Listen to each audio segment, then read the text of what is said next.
security challenges, in our opinion, seem to have overwhelmed our security institutions. The governors are supposed to be the state security officers of their state. There is need for us to at least engage the traditional rulers.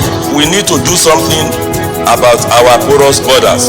We have to own it from the unit level to the ward level to the local government to state.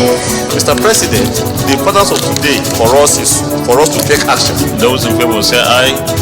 Those against say nay. The ayes have it.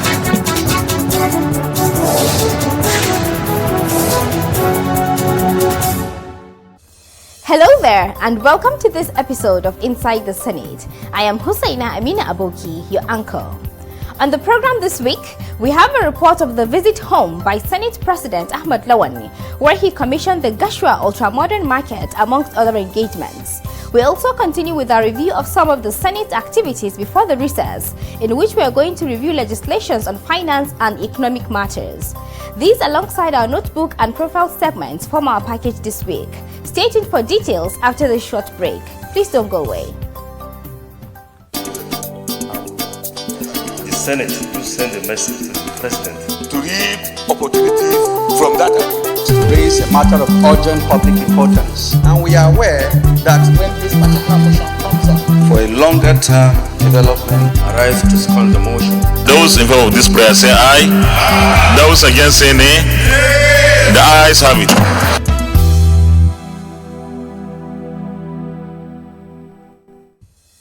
Welcome back. Saturday, the 3rd of September 2022 was quite a busy day for the Senate President Ahmad Lawan at home in Gashua, Yobe State.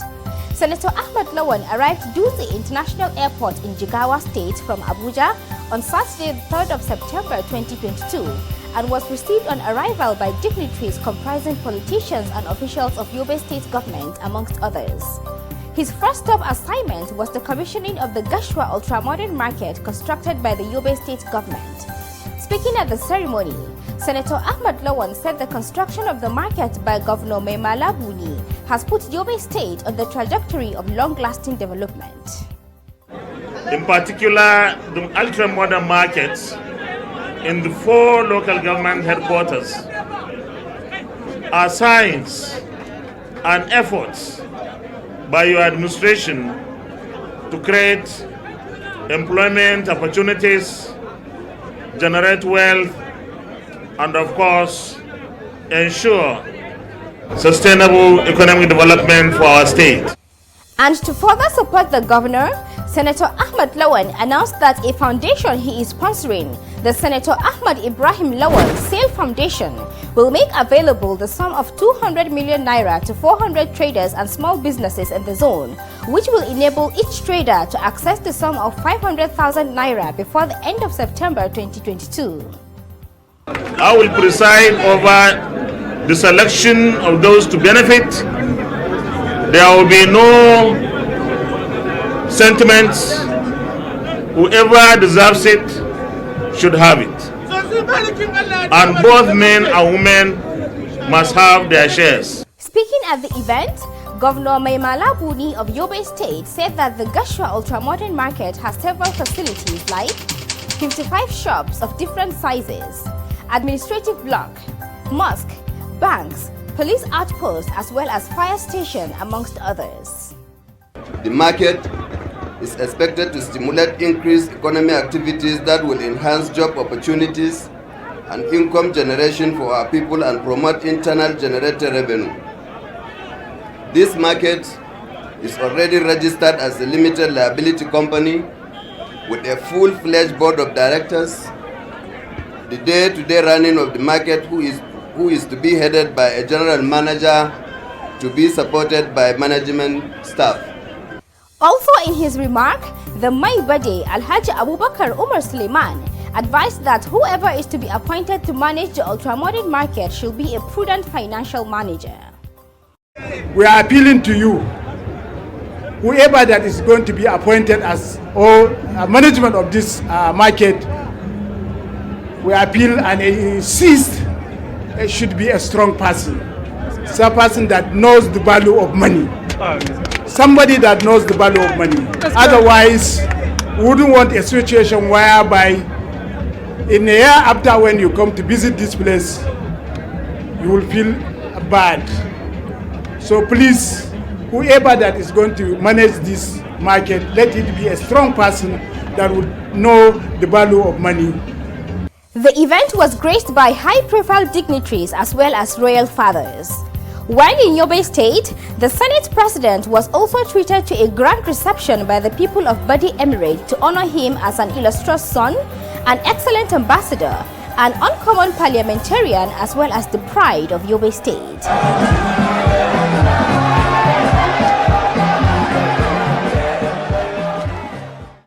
Speaking at the event, Governor Maimala Buni extolled the good virtues of Senator Ahmad Lawan, describing him as an apostle of unity amongst other things. His passion for indivisible Nigeria is uncommon and second to none. Little wonder why he always maintains the sign and slogan, unity. It is imperative for us as a society to always appreciate and celebrate those who have improved the lives of our people. I believe that such recognition will spur them to do more to add value to the lives of Nigerians and humanity generally. It is with utmost gratitude that the Senate President ensures that Yobe State is never shortchanged, having missed out for 16 long years under the PDP administration.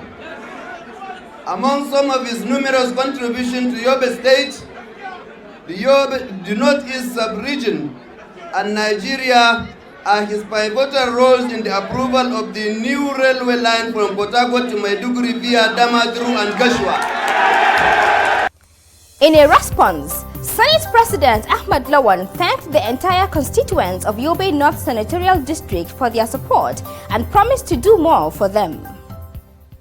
Yobe North, this is your reception. It's not about me. You made it possible. If you didn't elect me in 2019, I wouldn't have been the Senate President. So I appreciate you. I appreciate the support over these years. And I want to promise you that so long as we remain engaged, so long as Yobe remains engaged with the federal government, we will have the best of treatment. And to round up the events, Senate President Ahmad Lawan on Sunday the 4th of September 2022 took time out to inspect the runway of the airport being constructed in Wachakal in Yobe State, where asphalting as well as excavation activities were ongoing at the time of the visit. The Senate President at the end expressed satisfaction at the work in progress when he received briefing from the engineers supervising the work. Let's now take a short break for the notebook segment. Please stay tuned.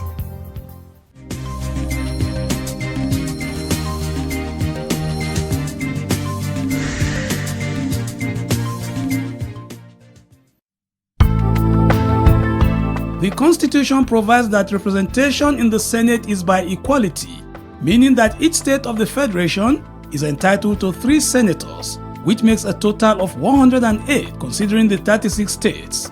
The FCT is allowed 1 senator, thereby making a total of 109 in the chamber. Representation in the House of Representatives is by population of each state, and that is why states like Lagos with a population of 11 million and Kano with a population of 16 million have the highest number of 24 members each, while states like Bayelsa and Nasarawa with a population of 2.2 million and 2.5 million respectively have 5 members each. The lawmakers are allowed a term of 4 years and can serve for as long as they are returned by their electorates, unlike the executive, who are allowed only 2 terms for the president and governors.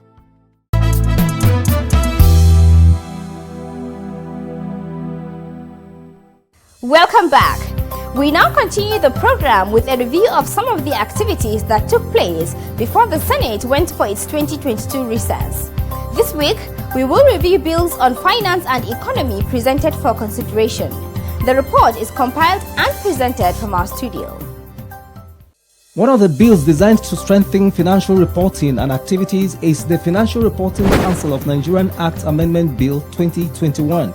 It was sponsored by Senator Yusuf Abubakar Yusuf and presented for second reading on Wednesday, the 24th of November 2021.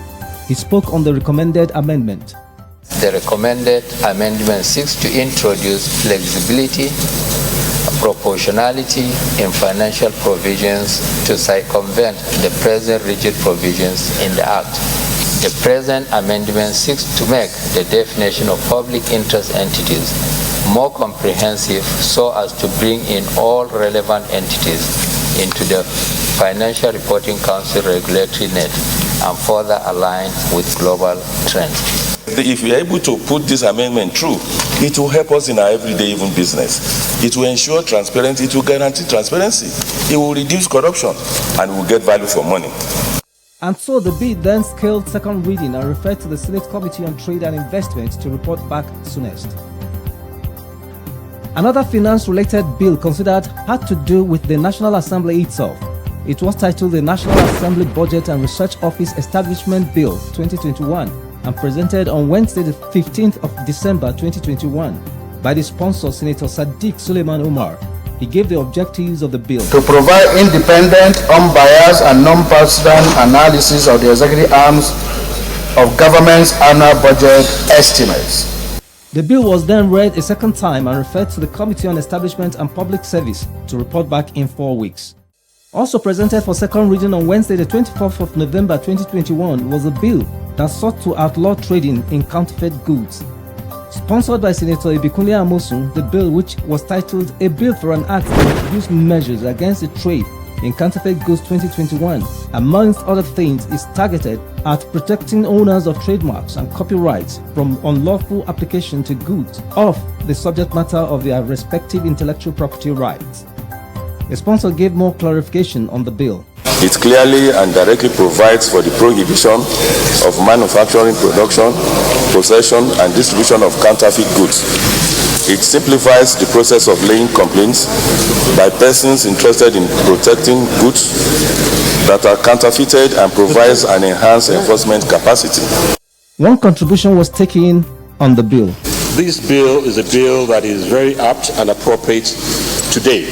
When we realize the amount of debts or sorrow that has occurred due to the counterfeit goods, whether it's medicine, whether it's brake pads, whether all kinds that have occurred in this country, I think it will be quite alarming for all of us to see the need and the importance of this bill.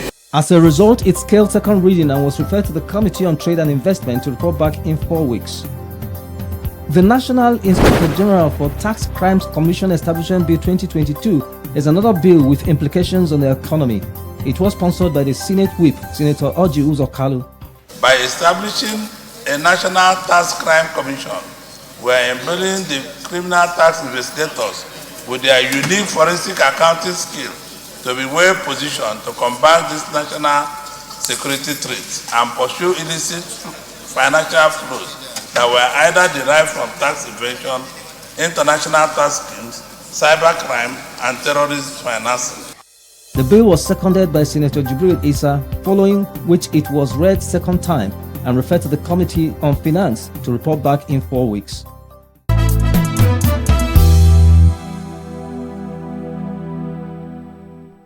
You are watching Inside the Senate, and before that short break, we were reviewing legislations considered by the Senate which, when passed, will have a positive impact on the nation's finances and the economy. We will continue with the review, starting with the Nigerian Economic Diversification Council Establishment Bill 2022, sponsored by the Senate's Deputy Whip, Senator Ali Sabi Abdullahi. Let's take a report on this alongside others as compiled and presented from our studio. The bill made provisions for the development of Nigerian indigenous capacity in this. In his submission, Senator Sabi Abdullahi said the Nigerian Economic Diversification Council Establishment Bill 2022 would promote indigenous capacity development in sectors outside oil. The bill identifies some critical sectors, industries in which there are lack of capacity development, thereby depriving the country of revenues. Consequently, the bill made provisions for the development of Nigerian indigenous capacity in these sectors or subsectors. For example, lack of indigenous capacity development in the solid minerals was identified as acquisition of modern mining equipment by Nigerians to mine solid minerals for the benefit of the country, which are since giving room for foreigners to unlawfully collaborate with indigenous Nigerians to exploit various solid minerals and ferry these resources out of the country without any benefit to the country. Having a bill to give a legislative framework and a backing is a good starting point, Mr. President. The bill scaled second reading and referred to the Committee on Agriculture to report back in 4 weeks. The finance bill is another comprehensive piece of legislation. It was earlier passed by the Senate but was declined assent by President Muhammadu Buhari, who recommitted it to the Senate on Tuesday, the 7th of December 2021. Accorded accelerated consideration resulting in its second reading and referral to the Committee on Finance same day. Acting on this, the committee held a public hearing on the bill, which gave various stakeholders the opportunity to vent their opinions, particularly as it affects taxation and tax exemptions and incentives, amongst other things. During the public hearing on the finance bill, the Nigerian Labour Congress (NLC) as well as the Trade Unions Congress (TUC) were unanimous in requesting tax incentives and exemptions for some categories of workers, amongst other things. We demand that workers whose income are below or equal to the national minimum wage should be exempted from paying the payee. Another aspect that bothers us is taxation on the income of trade unions. First, how does the income of trade union come? From workers who have already paid tax. Let's go to stamp duty.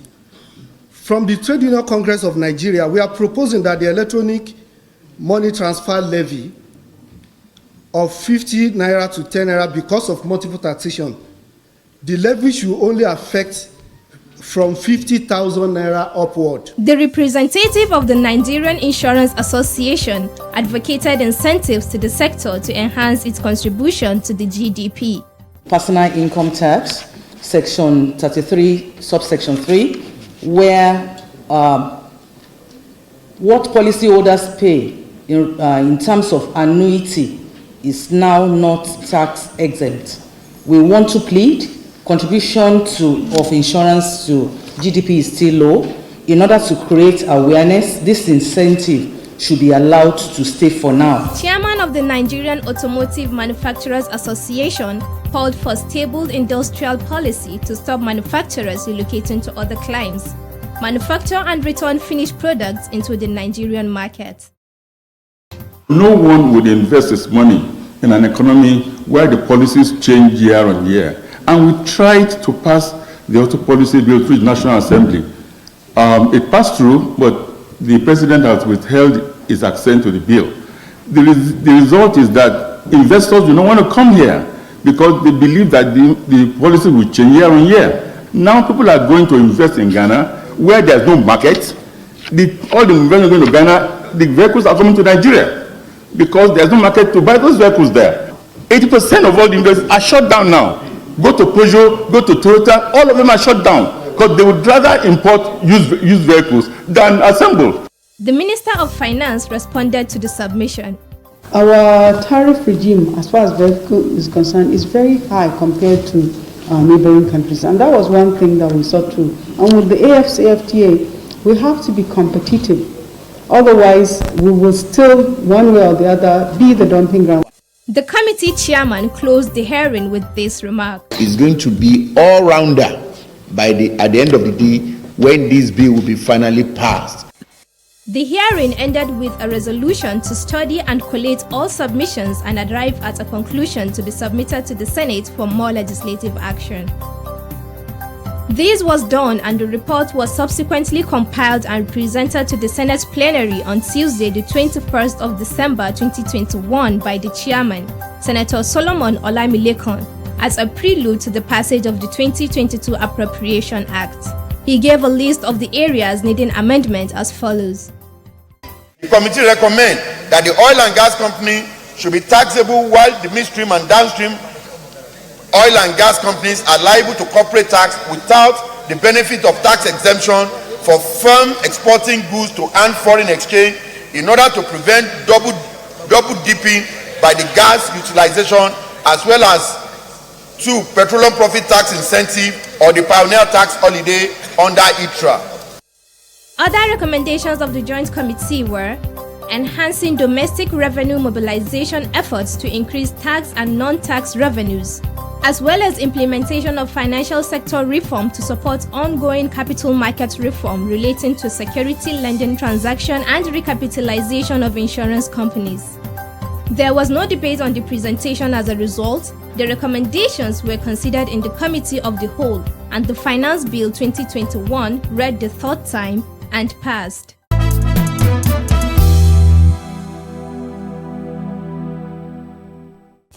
That's our review of bills considered by the Senate with impact on finance and economy. Our profile segment is next. Stay tuned for our Senator of the Week.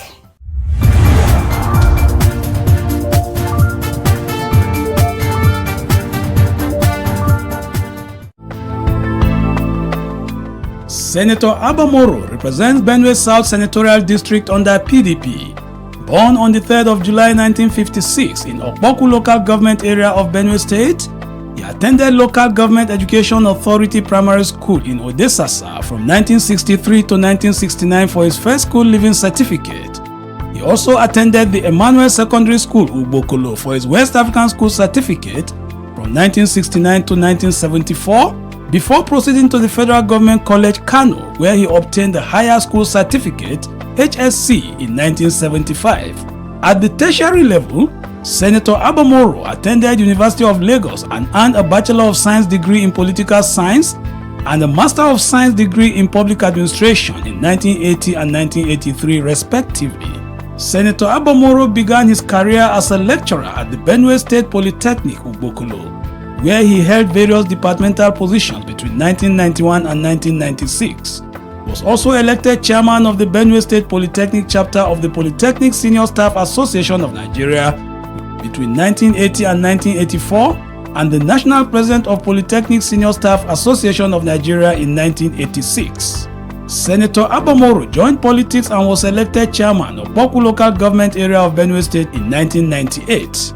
He contested election as governor of Benue State in 2007 but lost. He was later appointed Minister of Interior of 2011 to 2015. Thereafter, he contested to the Senate in the 2015 general elections and won to represent Benue South Senatorial District. In the Senate, he is vice chairman of 2 committees which include Army and Interparliamentary Affairs. Senator Abamoro is also a recipient of awards from many organizations like the National Parents Teachers Association (PTA), Nigerian Union of Local Government Employees (NULGE), and the Nigerian Union of Teachers (NUT), among others. Back home, he is the recipient of the traditional title of Ogigomebe Kidoma, a position awarded to him by the Idoma Traditional Council for excellent performance in the area of empowerment of youth and women, among other things. His legislative interests include education, agriculture, as well as security, among others.